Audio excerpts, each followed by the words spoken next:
Alright, so this is a rough guide on how you could body shop something. I won't try and tell you that this is the only way you can body shop something, because I'm sure there's plenty of people out there that have much better ideas than I do.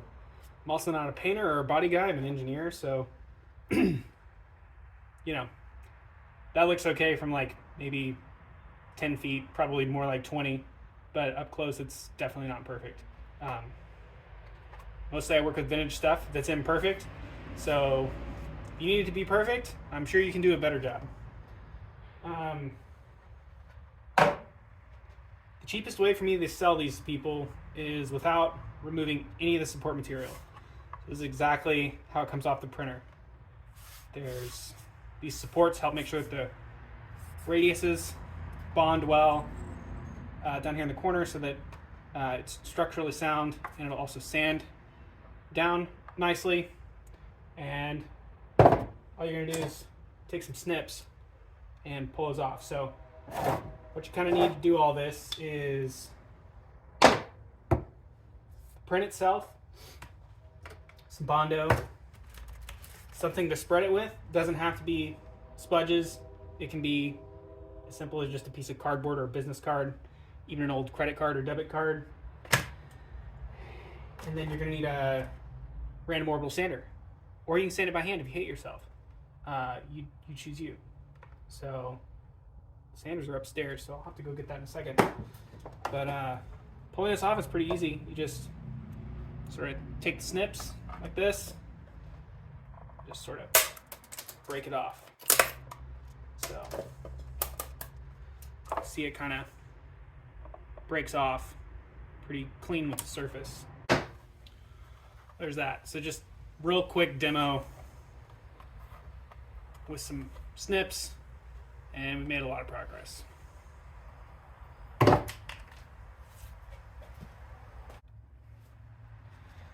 So through the magic of stopping recording and going and getting the rest of the stuff I needed, we now have a sander, and we've got some sanding discs.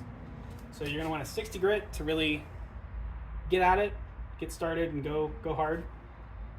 Get down through the layer lines to the fused homogeneous plastic, and then we've got some 220 here. We use this maybe before our first coat of Bondo, and then maybe for our rough finishing of the first coat of Bondo. Hopefully it's our only coat of Bondo, but it probably won't be, because again, we're not body shop people. So I'm gonna start sanding this and probably speed it up.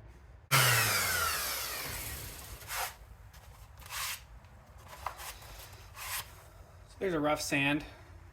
As you saw, I spent a lot of time on the top. The top is by far the roughest part of the print. Print orientation is this way, so the layers go this way. You always want to slice things so that the presenting surface is the layered face, so that you get the highest resolution from the printer. Since this is a step and it's in the direction of the Z axis, you can see that there's like a tiered surface here. So that'll feel fine with Bondo. But that's why you did see me linger a little bit longer there. So we've got the 60 grit done. All the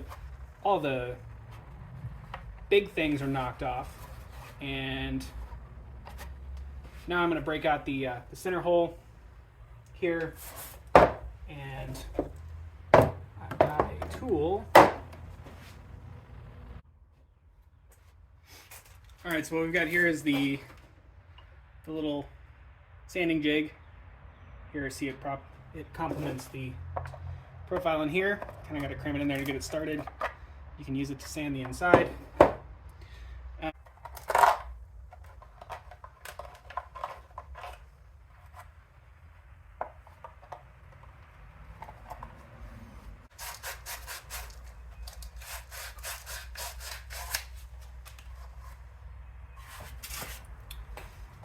That's all cleaned up now. We really only care about the first little bit here, because this does get filled with a button. It secures it to the frame. So, my opinion, it ain't gonna be seen. Don't mess with it. swap over to the 220 grit pad.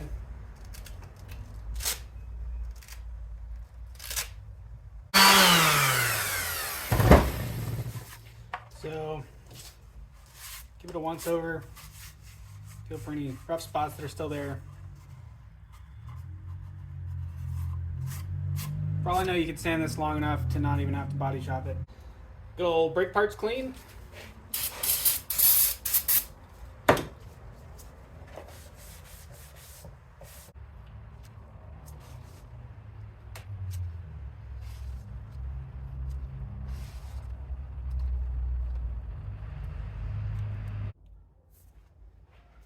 All right, so it's slightly later. All this is dry. Gotten into some other stuff while this was drying. Take this 220 grit and sand this Bondo away.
All right, so here's slightly later.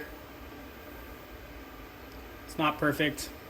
As you can see, got some low spots right here, some other stuff. Kind of blocky right there because I suck at sanding.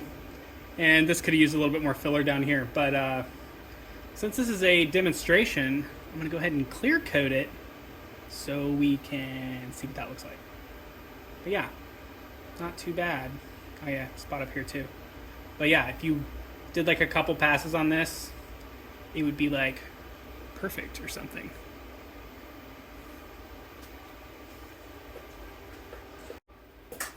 All right, so here it is shot with clear now. You can see some of the imperfections now. There's a glossy coat on it,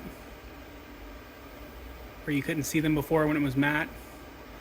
The clear's still wet. And I'm not going to let this cure long enough before posting this video to buff it or wet sand it. But I mean, for me giving almost no fucks and investing about 30 minutes in this, pretty good if you ask me. Yeah, buy these. Thanks!